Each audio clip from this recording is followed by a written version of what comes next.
मुद्दा बोल बेटा।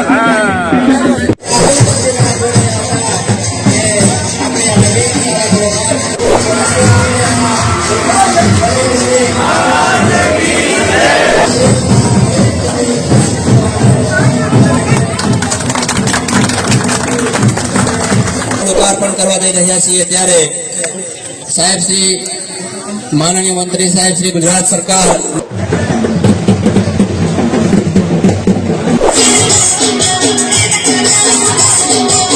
उपप्रमुख नगरपालिका मफाली ठाकुर महामंत्री श्री पूर्व महामंत्री श्री सवाभाई 6 મહિનાની અંદર એ પુલનું પણ કામ તૈયાર થઈ જશે। આપણે ભારતીય જનતા પાર્ટીનું કમળ જીતાડવું પડે।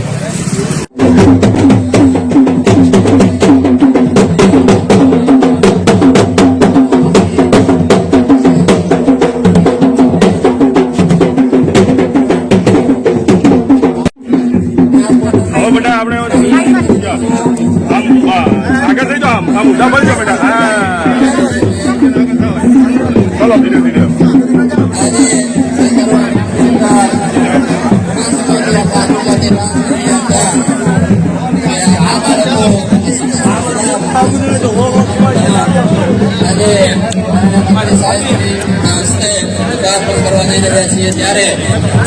परिवार गामवती एसएमसी समिति हमारा शिक्षक तमाम साहेब द्वारा साहेब को हार्दिक स्वागत કરી રહ્યા છીએ। લોકાર્પણ કરવા જ્યારે માનનીય મંત્રી સાહેબ શ્રી આપણી નવીન શાળા લોકાર્પણ કરવા જઈ રહ્યા છે।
सम्मान करवा मांगे थे आज अवसरे त्यारे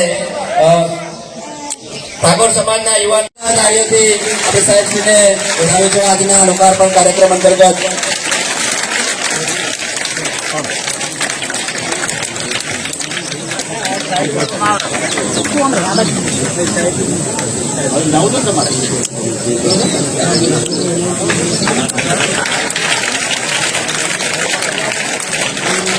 जोरदार ताळीथी વધાવીશું સાહેબ શ્રીને આજના અવસરે આપણે જેની આતુરતાથી રાહ જોતા હતા એ શાળાનું લોકાર્પણ કરવા જઈ રહ્યા છીએ ત્યારે સાહેબ શ્રી માનનીય મંત્રી સાહેબ શ્રી ગુજરાત સરકારનું સ્વાગત પેતરવા ઠાકોર સમાજ યુવાન મિત્રો અને વડીલો દ્વારા કરવામાં આવી રહ્યું છે।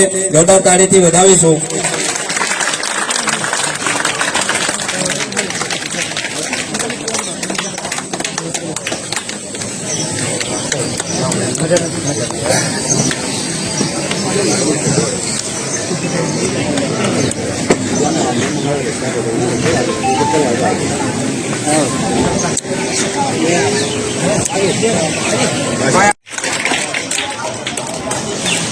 સવાભાઈ એમનું સ્વાગત પૂર્વ મહામંત્રી શ્રી એમનું સ્વાગત કરશે ભાણજીભાઈ કસડાભાઈ. ઝડપ રાખજો. ખેતરવા ગામ એટલું બધું નસીબદાર છે કે અહીંયા પ્રાથમિક આરોગ્ય કેન્દ્ર, હું એની વાત કરું, આંગણવાડી 2 અને શાળામાં પણ ખૂબ સરસ કર્મચારીઓ મળ્યા છે અને ગામ પણ એમને ખૂબ સહયોગ આપે છે. ક્યારેય અમને કોઈ તકલીફ થઈ નથી. જ્યારે પણ અમારે તકલીફ પડે.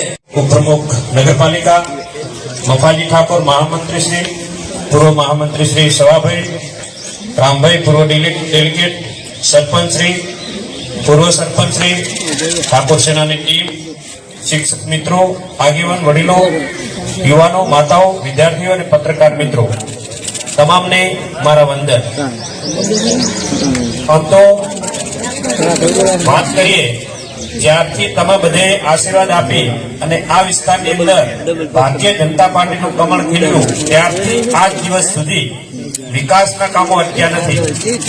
હમણાં રાજુભાઈએ વાત કરી એમ કે આ વિસ્તારને ઉનાળાની અંદર પાણીની જરૂરિયાત હોય, બધાએ રજૂઆત કરી અને રજૂઆતને માન્ય રાખી અને આપણા સીએમ સાહેબ ભૂપેન્દ્રભાઈ પટેલ સાહેબને રજૂઆત કરી અને તરત જ નિર્ણય લેવડાવી અને આ વિસ્તારને 30 સુધી પાણીનો ચાલુ રહે એના માટે મોટો નિર્ણય આપણા સીએમ સાહેબે પણ ક્યારે કર્યો? જ્યારે તમે અહીંથી કમળ જીતાડ્યું ત્યારે. જો કમળ ન જીતાડ્યું હોત તો આપણે પાણીની આશા ના રાખી શકો. એમ આજે ખુશીનો દિવસ છે કે આજે આપણે શિક્ષણ માટે આપણું નવું બિલ્ડિંગ આપણા તેતરવા ગામે લોકાર્પણ કરી અને આપણા બાળકોનું ભવિષ્ય અને બાળકોનું જે આગળ ભવિષ્ય નક્કી કરી અને એમને શિક્ષણ માટે બહુ સરસ જોરદાર બિલ્ડિંગ બનાવ્યું છે. આપણી સરકાર અને નરેન્દ્રભાઈ મોદી સાહેબ અને ભૂપેન્દ્રભાઈની સરકાર હંમેશા શિક્ષણ અને આરોગ્ય માટે હંમેશા તત્પર રહીને આગળ વધતી જ હોય છે. ગામે ગામ આ રીતે નવીન આપણા મકાનો બની રહ્યા છે. એટલે આપણી સરકાર શિક્ષણ માટે હંમેશા કોઈ રીતે પાછી રહેવા માંગતી નથી. ભૂપેન્દ્રભાઈની સરકાર હંમેશા વિકાસશીલ અને આ આપણા વિસ્તારની અંદર અનેક ઘણા કામો આપ્યા છે અને હજુ તો ઘણા બધા કામો કરવાની જરૂર છે. એ પણ આપણા કામો થઈ રહ્યા છે. આમ તો વારંવાર જ્યાં જાઉં તે ગામનો હું આભાર માનતો હોઉં છું કે તમારો ખૂબ પ્રેમ અને ખૂબ લાગણી છે અને લાગણી થકી જ આજે આપણે બધું કરી શક્યા છીએ. જે રીતે વિકાસના કામો ગામે ગામ થઈ રહ્યા છે એ જ રીતે આપણે સૌ આગળ વધી રહ્યા છીએ. આપણે જાણીએ કે હમણાં જ ભાભરની અંદર કે આપણું વર્ષો જૂની કોલેજ આપણે ભાડાના મકાનમાં ચલાવતા, જ્યારથી આપણું ભારતીય જનતા પાર્ટીનું કમળ ખીલ્યું તરત જ બિલ્ડિંગનું કામ ચાલુ થઈ ગયું. અત્યારે રાધનપુર રોડે તમે જાઓ તો જોજો કે સાઈડમાં કામ થાય એ આપણું કોલેજનું જ કામ છે અને ટૂંક સમયમાં એ પણ કામ પૂર્ણ કરી અને તેમાં બાળકો આપણા શિક્ષણ મેળવી શકશે. એવી જ રીતે આપણા આરોગ્યની પણ ચિંતા કરી અને આરોગ્ય માટે પણ પેલા નાના એક માગેલી હતી આરોગ્યની હોસ્પિટલ, પણ અત્યારે તમે બધાએ જ્યારે મારા ઉપર વિશ્વાસ મૂકી અને આગળ મૂક્યો હોય ત્યારે મારી પણ ફરજ થાય છે કે બાબરની અંદર 100 બેડની હોસ્પિટલ બનવી જોઈએ. એટલે અત્યારે આપણે 100 બેડની હોસ્પિટલ માંગી એનું પણ ટૂંક સમયમાં કામ ચાલુ થશે. એવા ઘણા બધા આપણે આપણા વિસ્તારના કામો કરવા છે. જ્યારે તમે બધાએ વિશ્વાસ મૂકી અને તમને ગર્વ થવો જોઈએ કે અમે સાચા વ્યક્તિને ચૂંટી લાવ્યો છે અને તમે બધા જે કામ કરો એમાં ગર્વ અનુભવો, એ રીતના મારે કામ કરવા છે. ત્યારે પણ હું કહેતો કે તમારો દીકરો બની તમારો સેવક બની કામ કરું છે. અત્યારે મંત્રી પદ મળ્યું તોય એ જ રીતે તમારી રીતે એ જ રીતે કામ કરવાનો છું. દીકરો બની અને સેવક બનીને જ કામ કરું. જે પણ કામ હોય તમે બિંદાસ ફળાવજો. એ કામની અંદર હંમેશા કોઈ દિવસ પાછો નહીં રહો.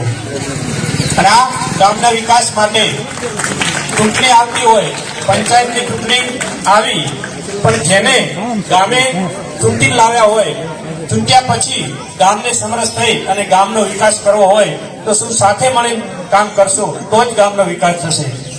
ચૂંટ્યા પછી બધું ભૂલી જવાનું હોય, બધા સાથે મળી સરપંચની સાથે રહી જે પણ ગામનો વિકાસ હોય અને વિકાસ કરવા માટે સૌ સાથે મળીને રહો. હું તો તમારી સાથે જ છું. તમે ગામ લોકો જે કહેશો કે ગામમાં આ સુવિધા ઘટે છે, આ સુવિધા કરવી છે, હંમેશા હું તમારી સાથે રહીને કરીશ. કારણ કે તમે બધાએ મારા ઉપર વિશ્વાસ મૂક્યો છે અને ગામના વિકાસની અંદર હું પણ પાછો નહીં રહું. મારે કંઈક સારું કામ કરીને જવું છે કે ગામ લોકો યાદ કરે કે ગામની અંદર આપણે સાચા વ્યક્તિને ચૂંટી લાવ્યો તો આ કામ થયું. આ સ્કૂલની અંદર પણ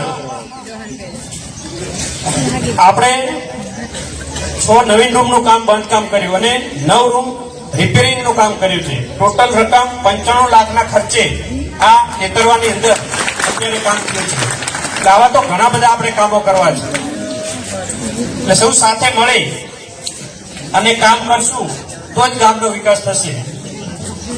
હમણાં જ આપણા એક પુલનું પણ કામ બંધ કરી મૂક્યો છે. પુલના પણ કામની અંદર ટૂંક સમયની અંદર લગભગ 6 મહિનાની અંદર એનું પણ કામ પૂર્ણ કરી અને નવો પુલ એ બનાવવો પડે છે.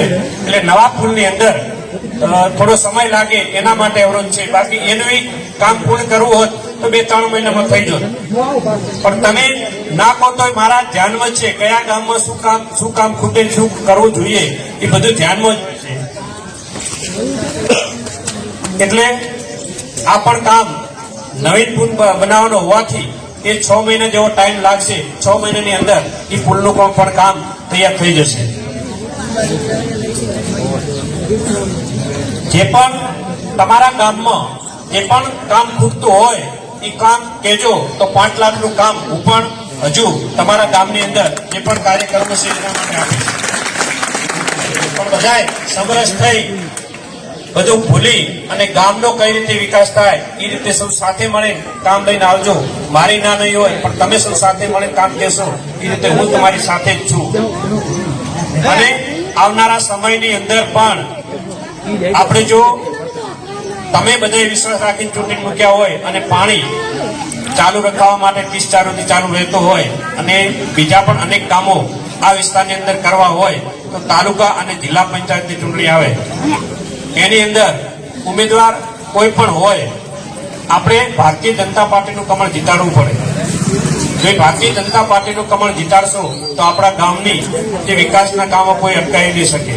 ક્યાંક નાની ભૂલ તમે કરી જશો તો કદાચ આપણે કામ કરવા છે તો પણ કરી નહીં શકીશું. એટલે તમારે બધાને મારી વિનંતી છે આ તબક્કે કે ટૂંક સમયની અંદર તાલુકા જિલ્લા પંચાયત આવે છે. ઉમેદવાર જે પણ આવે આપણો કમળ ઉમેદવાર ગણી અને આપણા ભવિષ્યને આપણા વિકાસ માટે સૌ સાથે મળી કામ કરીશું તો આજ આ વિસ્તારની અંદર કોઈ વિકાસના કામો અટકાવી નહીં શકે.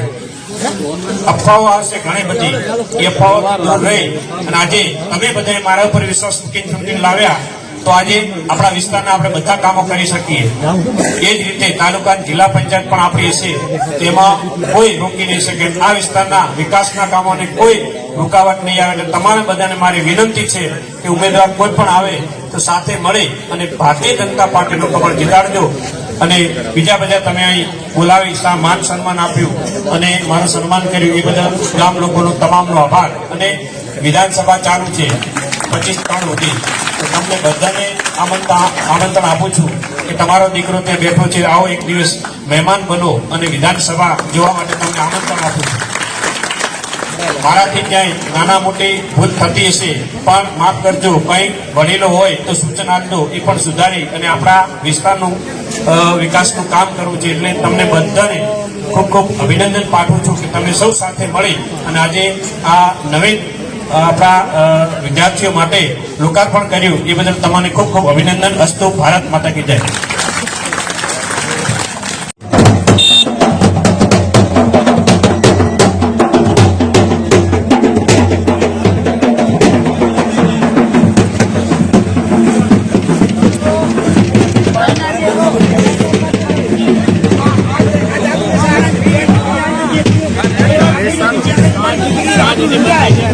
શું કરવાનું